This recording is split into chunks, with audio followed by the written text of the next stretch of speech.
Alors j'attendais évidemment cette question, sachant que je n'ai absolument rien sous la main pour faire des réponses complètes. Et je ferai des réponses complètes quand je serai rentré à Paris et que je pourrai faire des vidéos. Je ferai des vidéos sur le thème de la Saint-Barthélemy. Alors, il faut savoir que la Saint-Barthélemy, évidemment, on peut dire que a fait beaucoup de morts, puisqu'il y a eu à peu près, disons, si on fait la moyenne de tous les avis, 30 000 morts pour la nuit de la Saint-Barthélemy. La Saint-Barthélemy est une affaire compliquée, j'en parlerai. Bien sûr, on ne fait pas l'impasse dessus.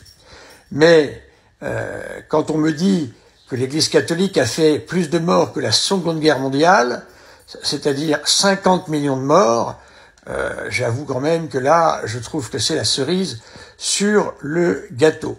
Donc je parlerai plus en détail de la nuit de Saint-Barthélemy. En tous les cas, sachez qu'il y a eu 30 000 morts. Dans ces 30 000 morts, eh bien, évidemment, catholiques, protestants, mélangés.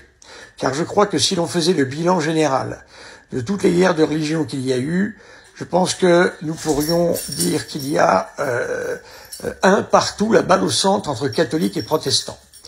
Il ne faut pas oublier ici, mes chers amis évangéliques, que le Calvin, qui était absolument, qui était un homme impitoyable, a fait une inquisition à Genève, où il a crucifié les catholiques, il en a torturé certains, il en a tué beaucoup, et Genève était interdit aux catholiques. Aujourd'hui encore, j'ai voulu me promener un jour au lac de Genève en soutane, on est venu me dire qu'il était interdit de se promener en soutane, voyez-vous. Donc on a gardé de bons restes du grand de ce grand pacifiste qu'était Calvin. Évidemment, je rigole. Voilà. Donc n'oubliez pas dans vos calculs de tenir compte également des massacres protestants, car il y en a eu, hein, il y en a eu beaucoup même.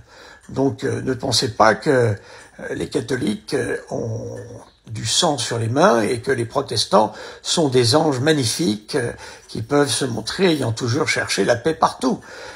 Ça, c'est le monde des bisounours. Voilà, là encore. Alors, soyez honnêtes. Donc, renseignez-vous. Je ferai une vidéo là-dessus aussi sur ce que l'on appelle, eh bien, l'inquisition protestante de Genève faite par Monsieur Calvin. Et vous verrez que Monsieur Calvin était loin d'être un pacifiste. Merci de vous renseigner.